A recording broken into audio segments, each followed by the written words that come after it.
Humankind's true origins revealed in the Cosmic Code. The Great Deluge, the Great Flood, as we know, is one of the most mysterious and potentially ground-shifting moments in human history. We had geological changes, astronomical changes, longevity changes in humans. It looked like it was some kind of an extinction-level event almost.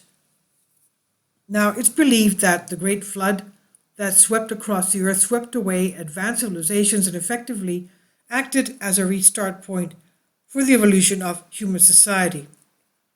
And now a writer named Zecharia Sitchin thinks that he's discovered the full extent of the damage caused by the flood and what happened in the immediate aftermath, and he does not believe that human beings were the only players on earth at this time in history. The Anunnaki's role in the Great Flood. The Eridu Genesis, another term for the Great Deluge, is believed to have taken place about 2300 BC and has been described in numerous texts from this period to later years from all over the world. There are pieces of evidence of the cataclysmic flood from Asia, Africa, America, European sources. Given that the evidence for this flood comes from such a wide array of cultures, it seems highly likely that the flood was a real incident rather than some ancient myth or legend. Kindly support my Patreon account since YouTube has again demonetized my YouTube channel. The daily posts are 5 videos daily, and they are totally different from what I have on my YouTube channel. Thank you so much for your support and that you find all my content so interesting. You'll find the Patreon account details in the description box below.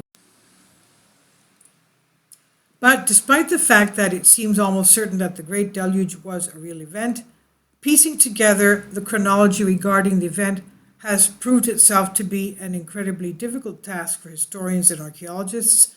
But the writer, Zecharia Sitchin, attempted to draw together various sources concerning the Great Flood in his book, The Cosmic Code, the 6th book of the Earth Chronicles. He believes that the story surrounding the Great Deluge has a good deal with a mysterious alien race called the Anunnaki. Let's remember that the Native Americans of North America called the gods that came to them from the sky the white-faced, pale-faced with blue eyes and beards as well, that was like their best friend. They called them Anu.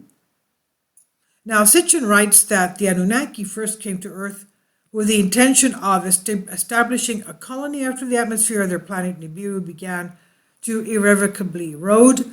The settlers discovered, this is all according to Zecharia Sitchin, of course, the settlers discovered gold in the waters of the Persian Gulf and began to extract this gold.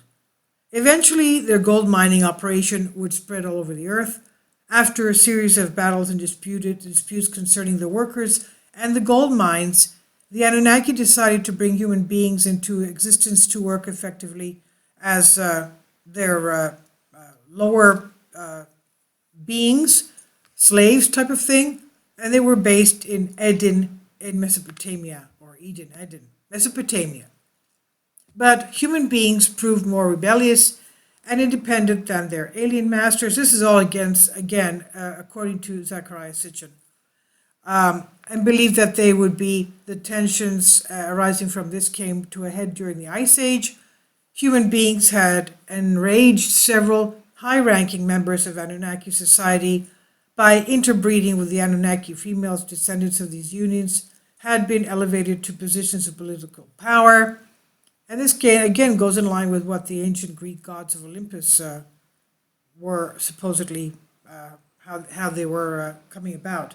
Now, the aliens plotted to get rid of human beings at this point, but were unsure as to how to proceed. Therefore, when they realized that the passage of Nibiru into the proximity of Earth would trigger a cataclysmic tidal wave, they seized upon the opportunity to allow nature to take care of the troublesome human beings, and they believed that humanity would be wiped out entirely by this catastrophe.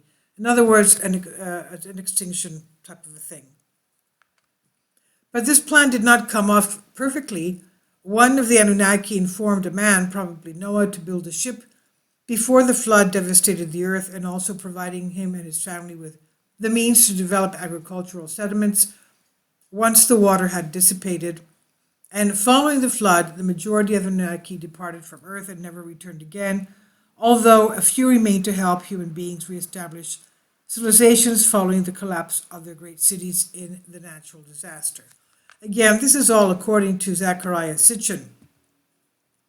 So if Sitchin is correct in his assumptions, then his theory could explain a great deal of the historical mysteries that have baffled historians and archaeologists for generations.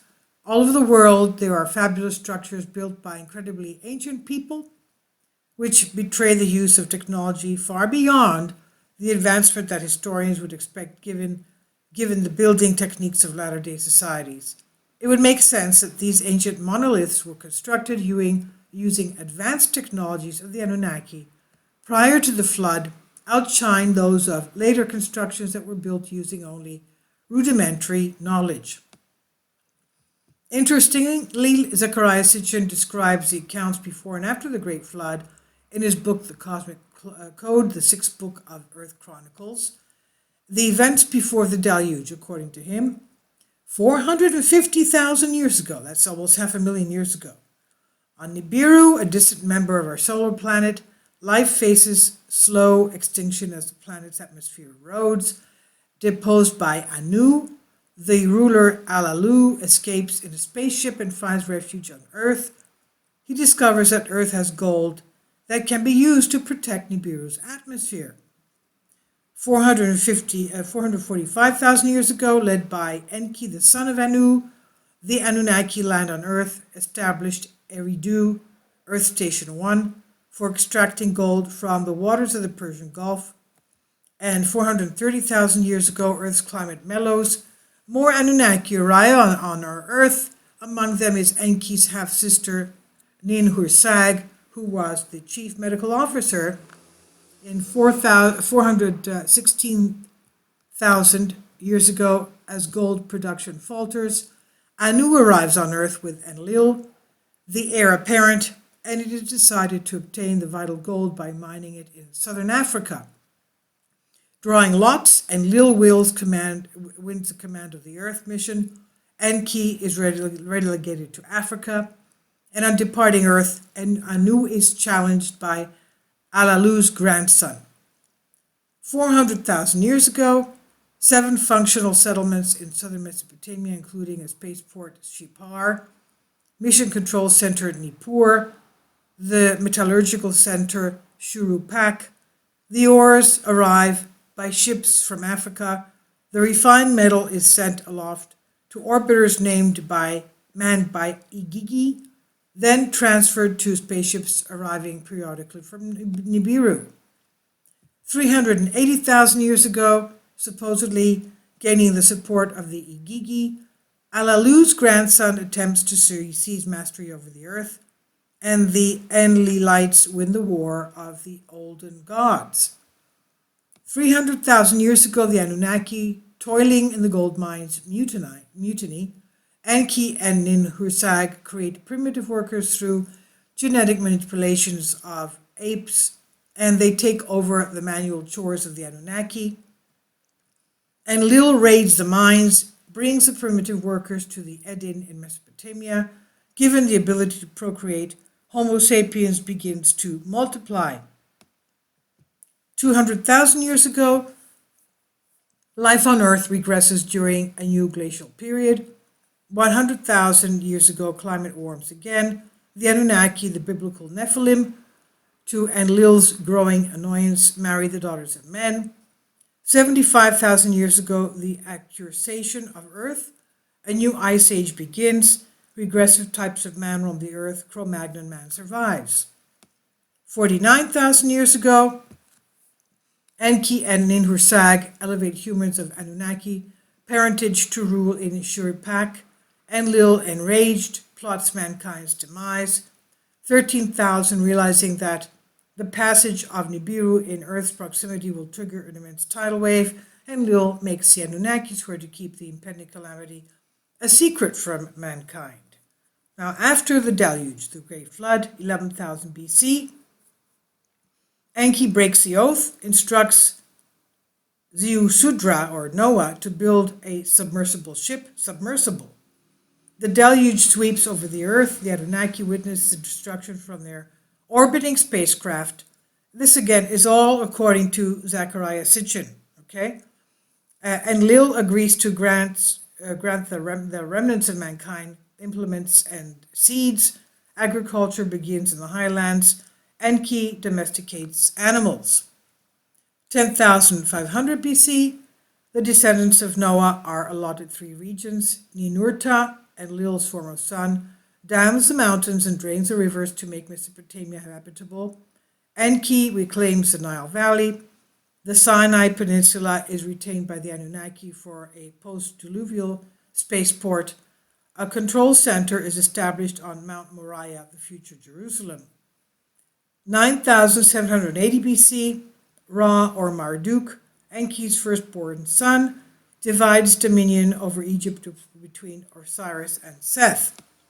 9,330 BC, Seth seizes the dismembers Osiris, assumes sole rule over the Nile Valley. 8,970 BC, Horus avenges his father Osiris by launching the first Pyramid War.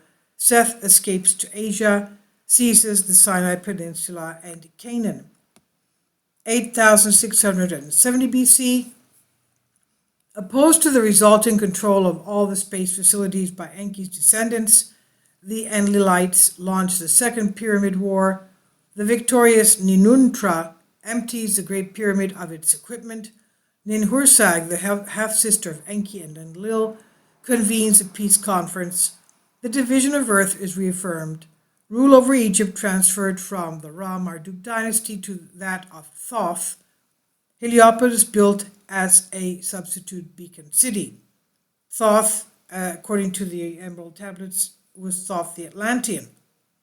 Now, 8,500 BC, the Anunnaki establish outposts at the gateway to the space facilities, and Jericho is one of them. Again, this is according to Zecharia Sitchin.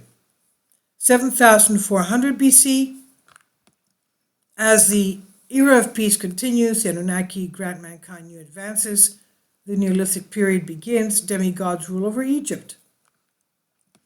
3,800 BC, urban civilization begins in Sumer, as the Anunnaki reestablish there the olden cities, beginning with Eridu and Nippur. Anu comes to Earth for a pageantful visit. The new city, Uruk or Erech, is built in his honor, and he makes its temple the abode of his beloved granddaughter, Inanna or Ishtar. This is according to Bended Reality. Please leave your comments, and thank you for your support.